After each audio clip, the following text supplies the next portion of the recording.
Good morning. Good morning, and thanks for coming for game developer session, and thanks for attending the first talk. I'm actually very honored to be the first to speak, and I'll try to amuse you with the story of a bunch of crazy developers who have been living with Livonia for the past 2 years. My name is Buchta. I work at Bohemia Interactive. I worked there since 2006. Before that, I studied environmental sciences, ecology, waste management. Then I was part of the Operation Flashpoint creative community. And after I became one of the interactive Bohemians, I was mostly interested in making game worlds. So I started as environment designer, later assumed role of creative director, and most of my work is to be seen on Arma series, in DayZ, the Chernus map, recently some work for Argo Vigor, and of course, as I'm interested in geoinformatics, I also took part in the development of the proprietary terrain tools. Bohemia Interactive is an independent Czech studio with a very diverse portfolio of games, ranging from Arma, you just shoot, then you get shot, you die quite often. Some people like it, most people hate it. Then we have DayZ, which is actually rooted in the Arma 2 community modification, and it's about being eaten by zombies in a nice Bohemian countryside. We have roughly 400 employees, and in the 20 years of existence, we created a couple of interesting games, and we keep creating them.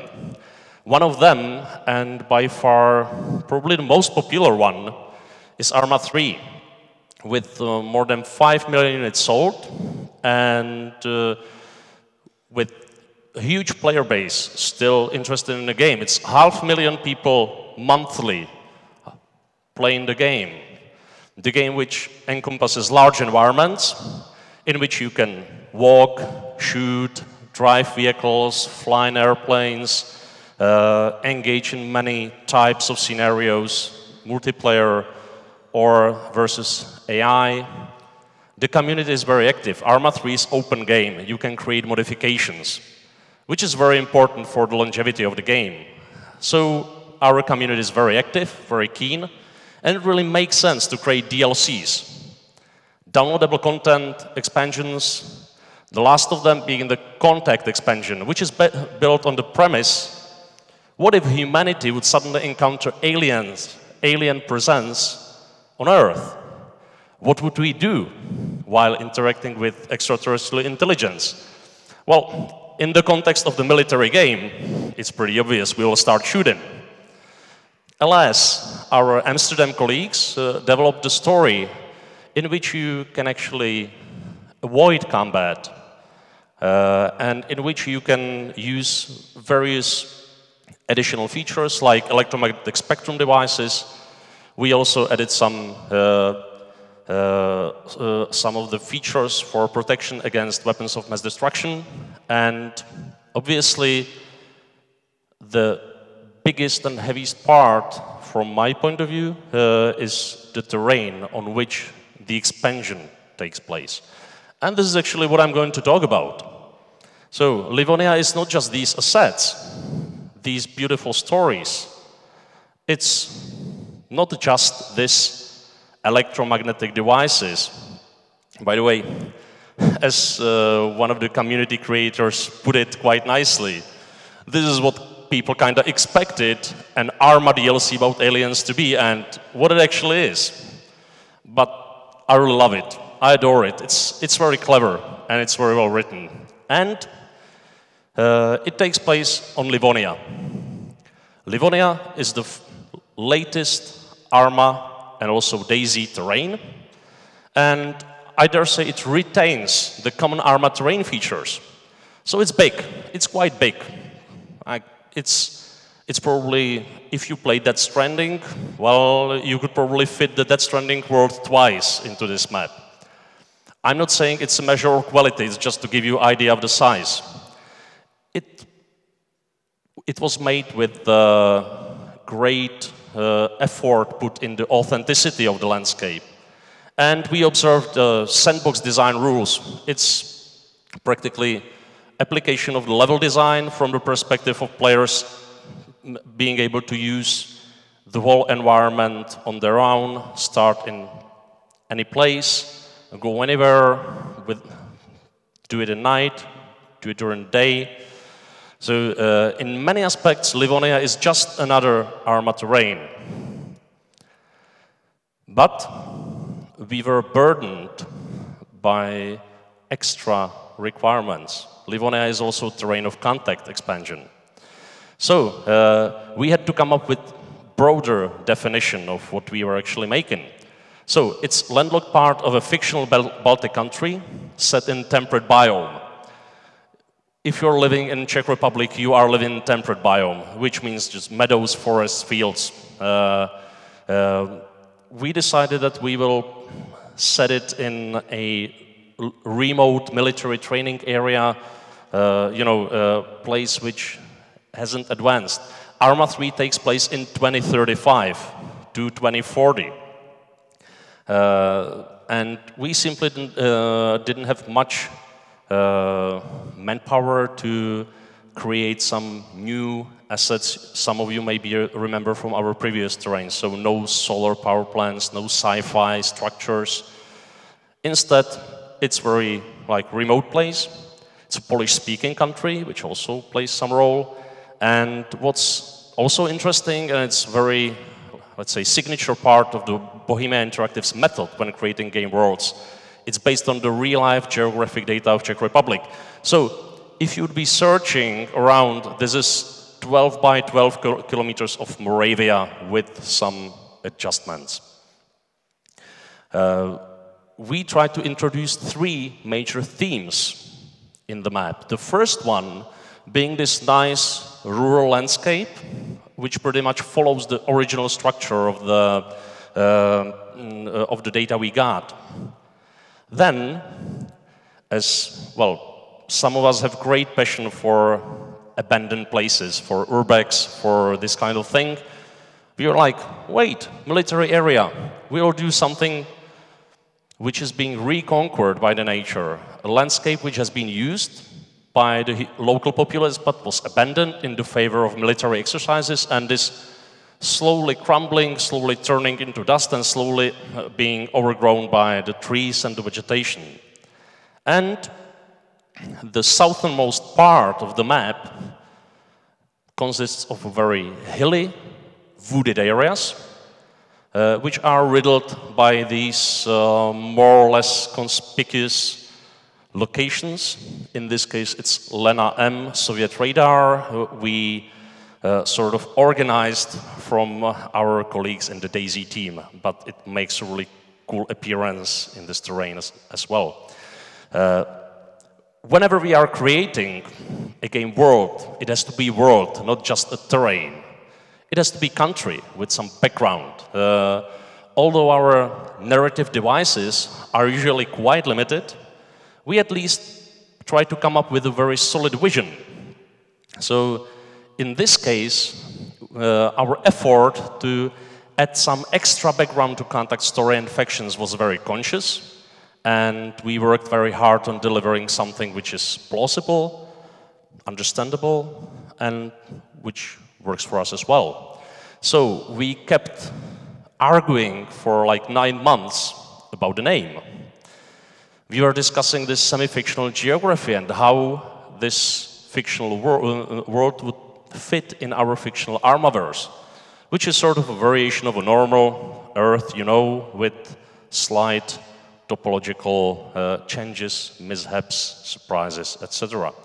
We invited historical background, just a brief one, just to explain to ourselves why the terrain would look the way it does. We came up with language. We had or we still have, very talented and great Polish guy in the team, and we felt, yeah, if we want to put it somewhere in Europe, somewhere on the boundary between maybe 2 future civilizations, Baltic states, Polish border with Russia and Belarus sounds like kind of cool place. So I originally wanted Livonia to be some Siberian, hidden corner.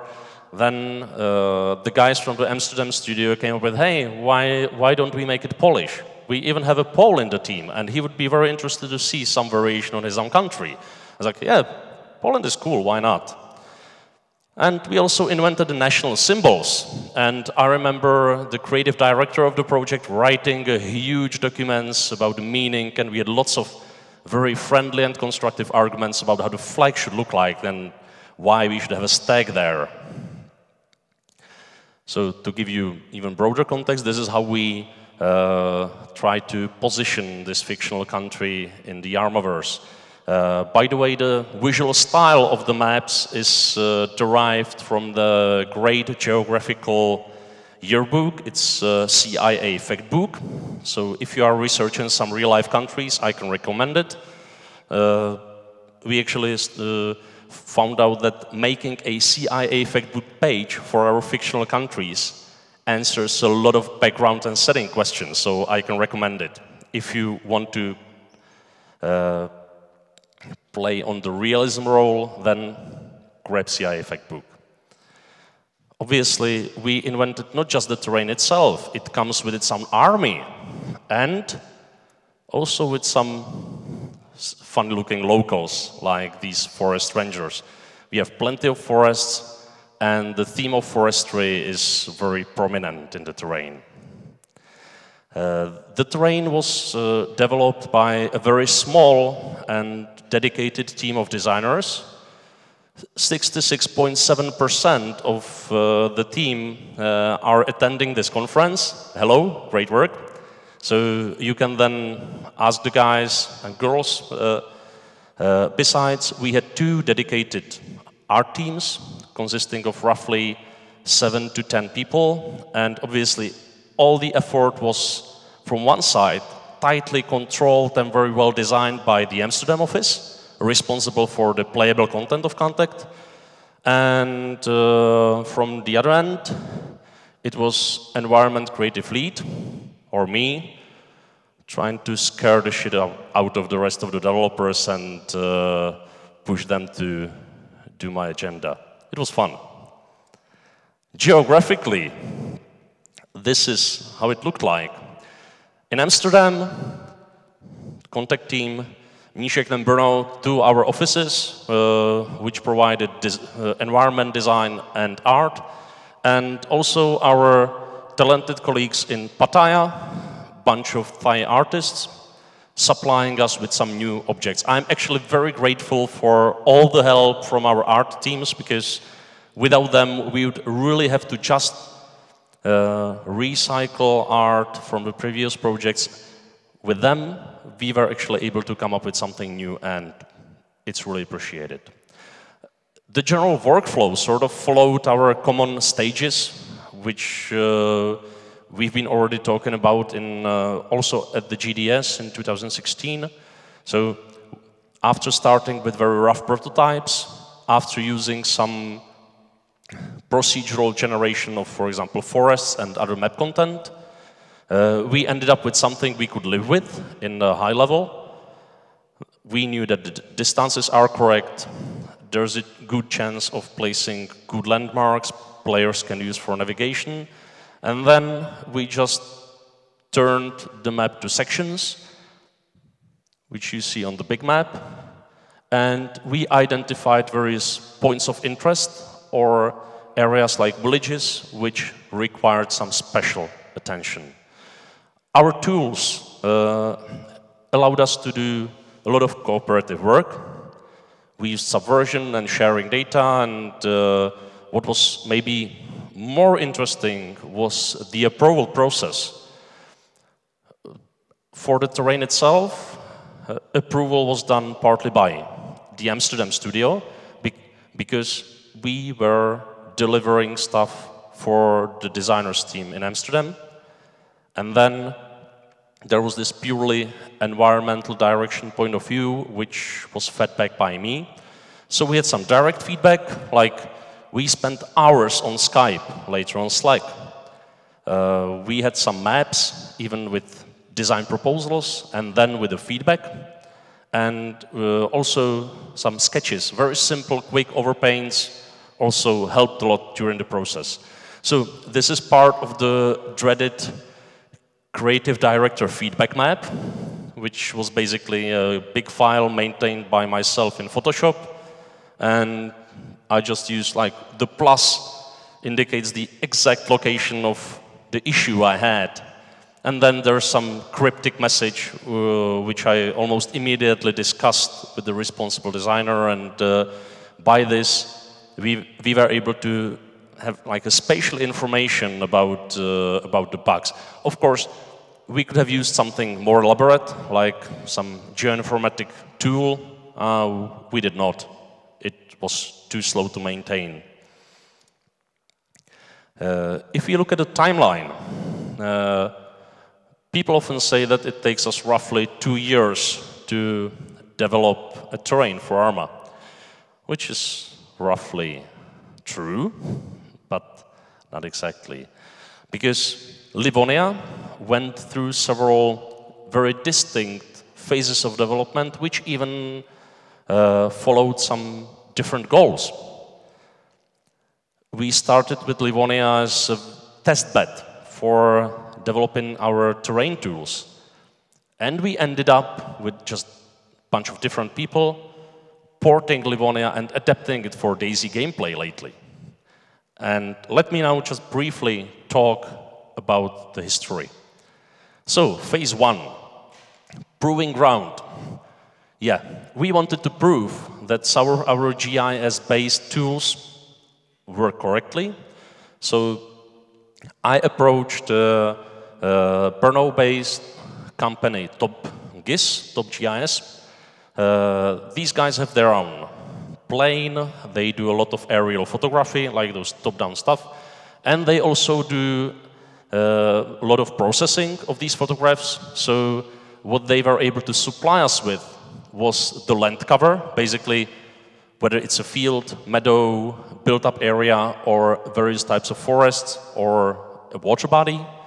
We were given a road network, but we also got a lot of very peculiar data, like digital surface models, LiDAR scans. You know, you do the laser scanning of the forest. You have a very precise data, like 10, 15 centimeters resolution. And you can use these data, for example, to track medieval roads. It's very exciting, but completely different topic. Just don't do that. What we did, we identified the data we could use, and we actually built up a 5 by 5 kilometers test map on which we fine-tuned the terrain processor, the tool about which I spoke at this very conference 3 years ago, showing people how we use the geographic data to create forests, tree lines, even like power lines, and lots of other exciting features which are very abundant in the landscape, but we simply don't want our environment designers to just do them all manually. I got very nice feedback from our CEO at the time. Yeah, I like it. I really like the feel. You know, it's very authentic, very nice looking. It's just too small. I wish it could be a bit bigger. When I fly over it in a jet, it takes like 5 seconds to fly over it. Come on. All right, so this is how the prototype actually looked like in Arma, with some very default light setting, with some placeholders for buildings, and with some very rough representation of vegetation based solely on the data we obtained. Just for comparison, this is how the same location looked like when we released the terrain. Slight improvement, I would say. When we got this, we felt that this terrain has certain potential. And then our colleagues in Arma 3 team started working on tanks DLC. Well, when you play with tanks, You need complete opposite to corridors, to dense cover. You need open fields. You need road network. And it's actually most fun to play with things in a landscape like the Czech one or Moravian one. We got at hand with the first Livonia, at that time codenamed Enoch. So we offered the guys the possibility to use the terrain. In the end, they decided not to use it and to stay away from it. Basically, there was a parallel development of the DLC and this map. And on the background, we really wanted to make it tanks-friendly.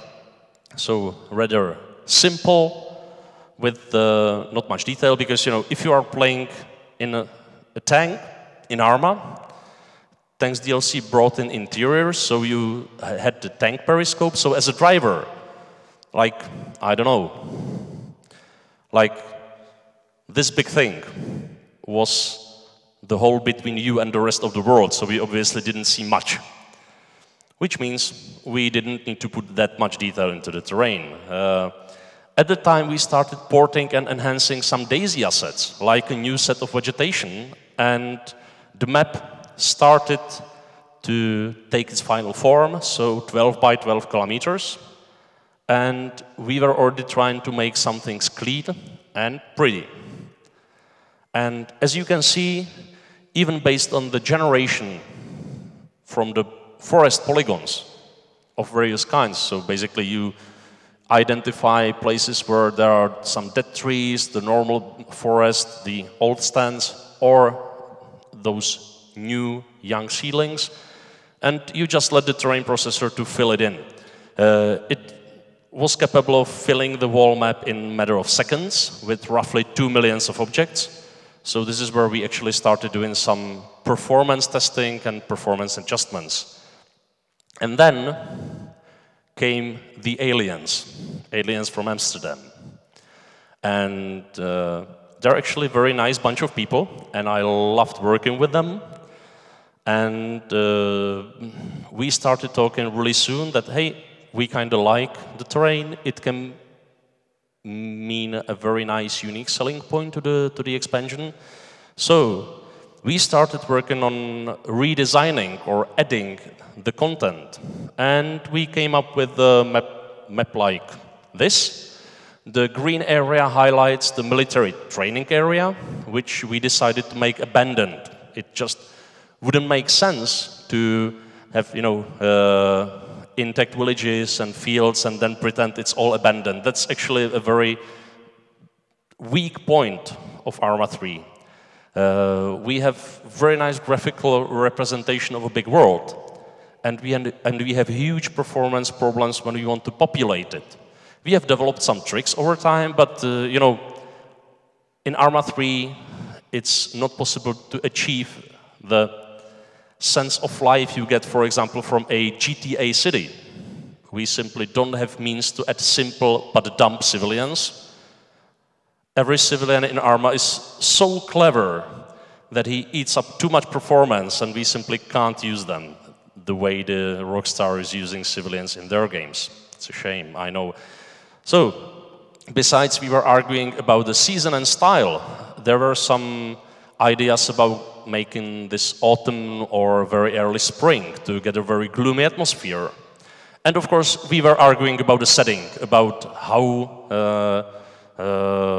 to make our original idea with this Polish-speaking Baltic state. We, at that point, started preparing for shipping, so we updated the light config, and we were also very lucky to get the artist department on the project, so we started doing the assets. The very first thing we made when we started talking with the design team about what we mean and how we feel about the terrain was this mood board.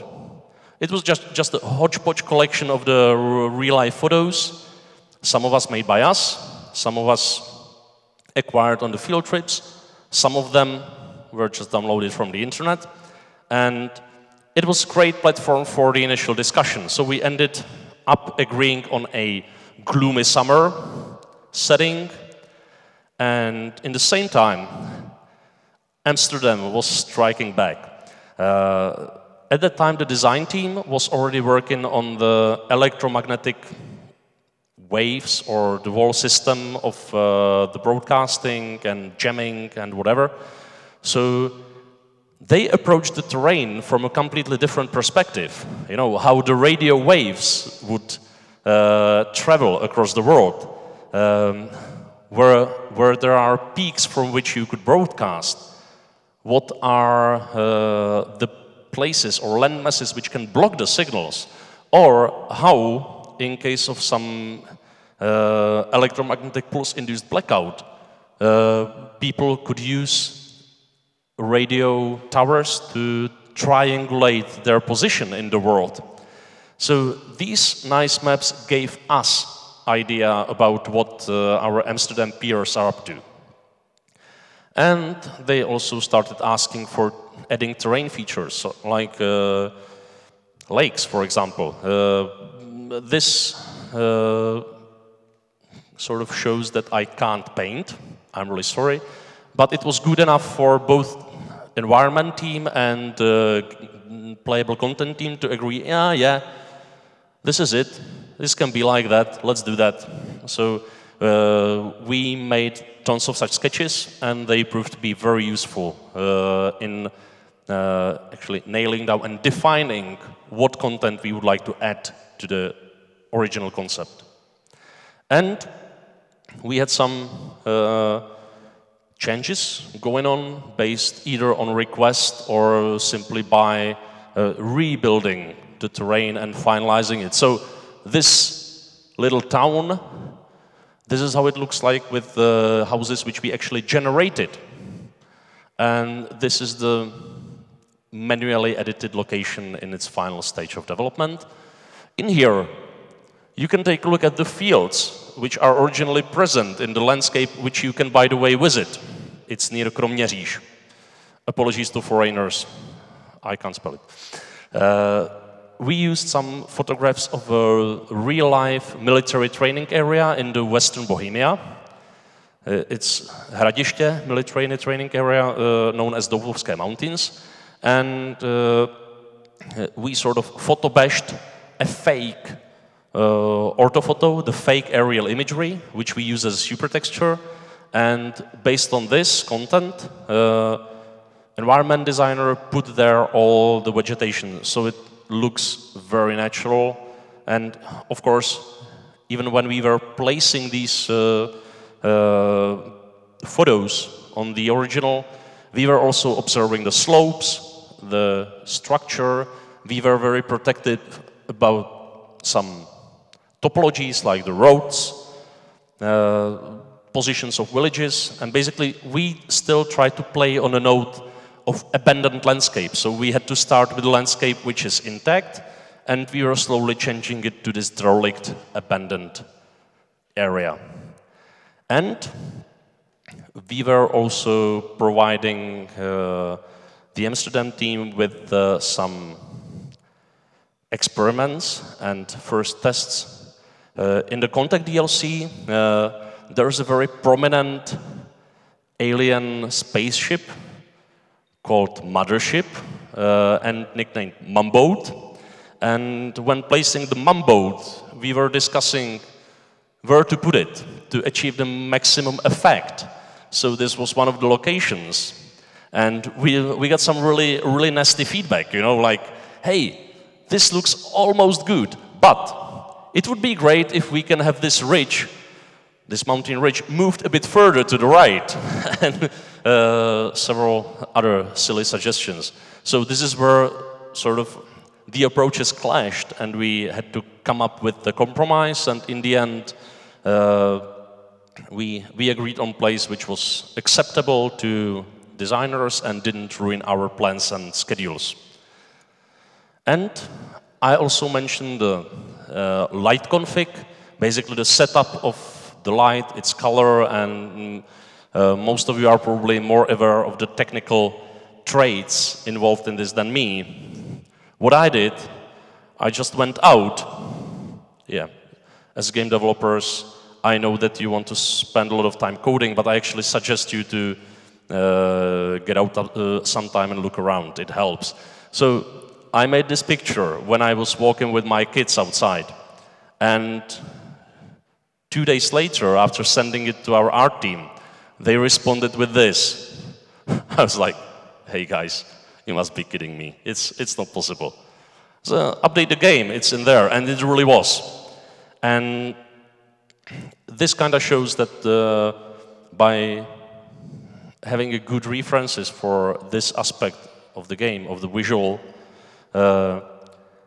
we found out that there are some misperceptions on artists' part, like, color of grass. This was it. Like, they were surprised that the grass is so light. It is.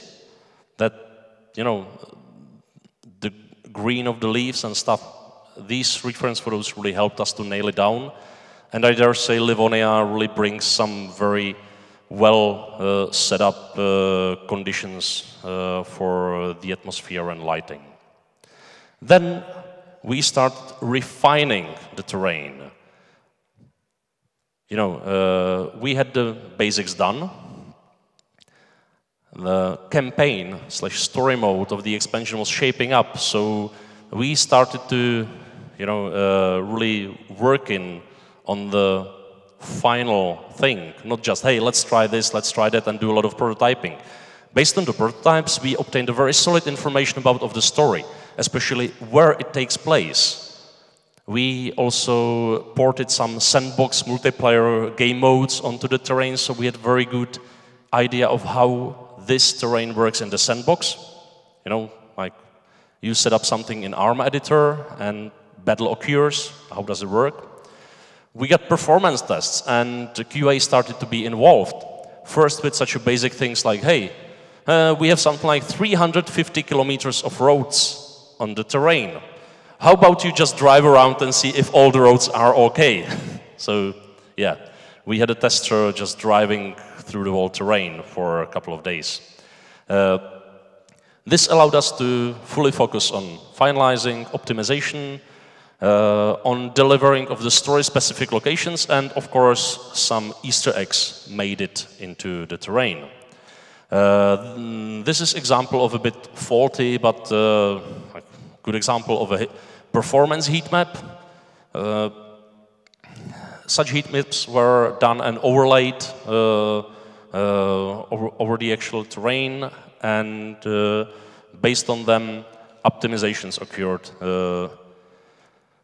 Then, this is example of what one of the designers of the playable content supplied us with. Like, of course, there was whole text with the scenario's narrative, but then we wanted to have more spatially oriented information.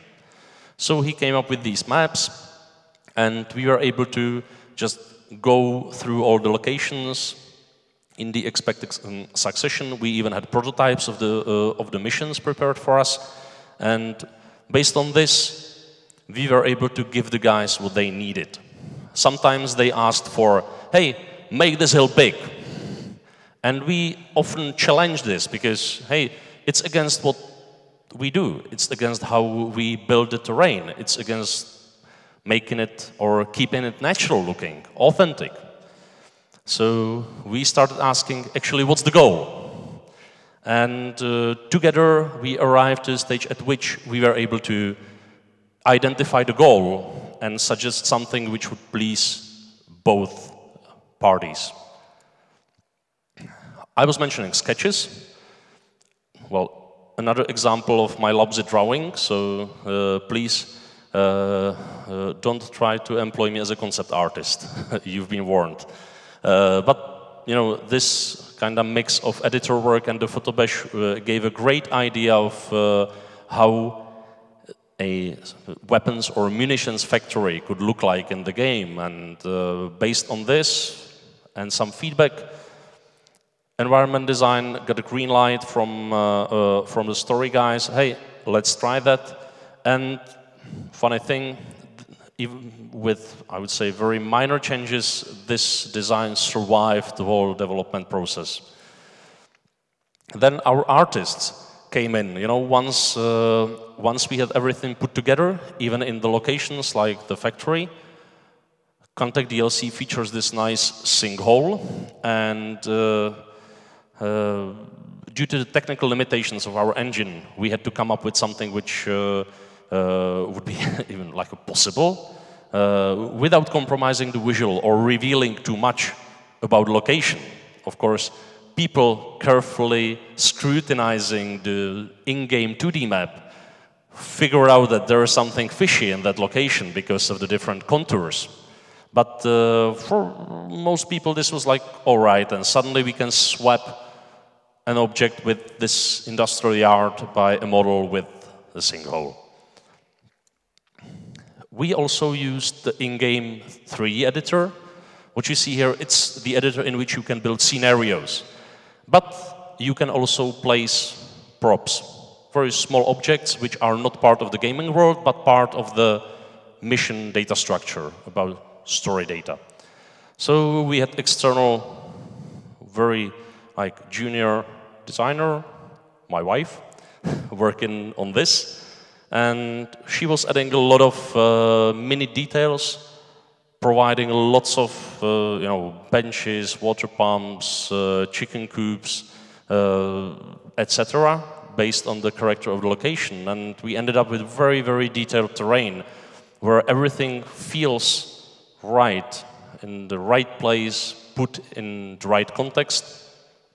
And thanks to the editor, we didn't need much except the game itself, because we had a tool which transformed or exported these data to a file which could be imported to the terrain tools. So even the iterations were extremely quick. And it also allows us to do our little QA, so the guys from the environment team also occasionally got spatially oriented notes. These green things say Ivan's idea and put the bar gate away. It's confusing AI. It's very useful. Artists, you know, when you let artists to finalize stuff, they rejuvenated old idea from Arma 1, armed assault, and finally, again, in Livonia you can meet some mushrooms. They can be picked, sorry.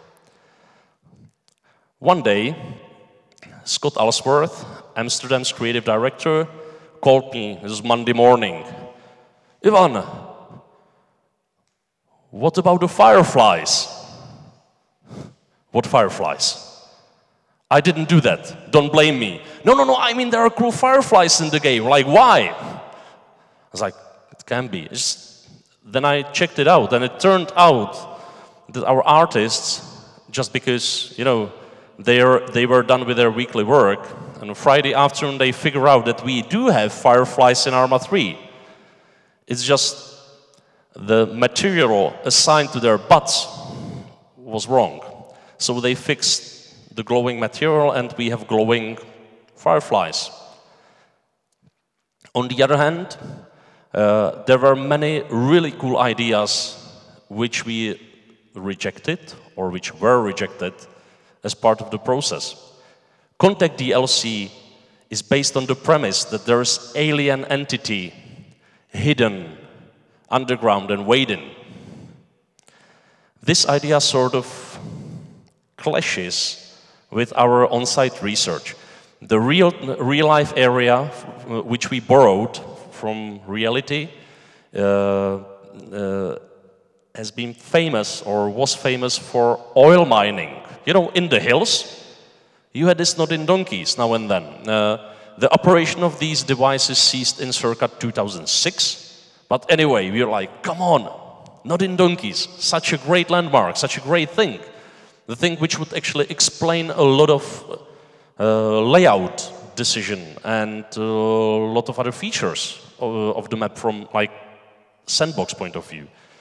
And guys were like, you know, with this going on in the world, we would have to assume that people were doing an extensive geological research. And they would probably find the aliens before we want them to appear in the story, so let's stay consistent and put this away. Sorry, we have to live without them, and they still owe me for it. Another thing which we tried, honestly, when the Amsterdam guys came up with aliens hiding below the surface, they also came up with the idea of tremors or sinkholes. Basically, the alien entity waking up, lots of underground activity, can result in creation of sinkholes all across the terrain. So originally we wanted, or we were experimenting with a lot of these features. We were limited by the uniform resolution of the terrain mesh, which is like 6.25 meters, which is not really suitable for creating details like this. So we decided to model them. In the end, we weren't able to achieve reasonably good appearance in time. So these were unfortunately ditched as well. The fifth phase, which will hopefully culminate in the matter of days by releasing the DayZ Livonia, the first DayZ DLC. This chapter was written by our colleagues from DayZ team, namely Adam Francu and Mark Gill, who were responsible for the development of Černá in the last couple of years. And when they look at the terrain, which was actually a very nice potential addition, it was done. Come on, you have done terrain, you can release it. On the other hand, it was not just we take it and we put it into another project. Besides the technological things, you know, different data formats, they also had to redesign and provide a lot of gameplay-related data which are not visible, but, for example, data related to the economy or occurrence of zombies and animals. Besides, they changed the appearance, the content.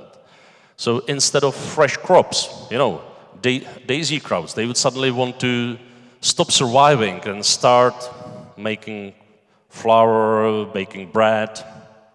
No way. So it has to be turned into a proper post-apocalyptic thing. So let's take a look of what this small team achieved with the help of the original Arma 3 developers. So as part of the post-apocalyptic devices, roads suffered a bit by summer scares.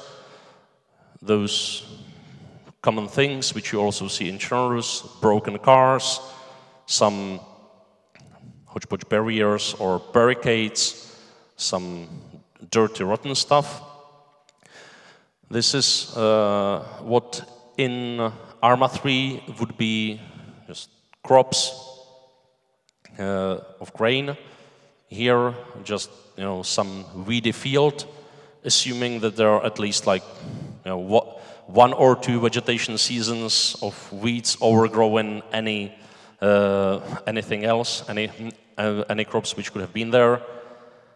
Naturally, also the satellite texture, this big super texture, aerial photo, had to be changed accordingly.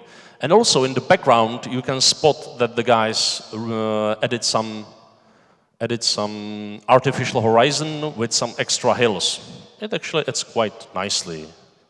Guys also went a bit wild with the vegetation, so they added a bit more ivy to the derelict structures of the military training area. And they also added the blazed trails. In DayZ, you often have to navigate without any aids. Map is an item which you have to pick up to be able to use it. So it's not there for free, contrary to Arma. So we came up with something very similar to what you can find across Czech Republic, blazed trails, and the map which actually shows your position on the terrain. The blazed trails are also cool for dragging players to places they would otherwise never visit. So relatively remote tourist places, which you can reach by following, in this case, a blue blaze trail.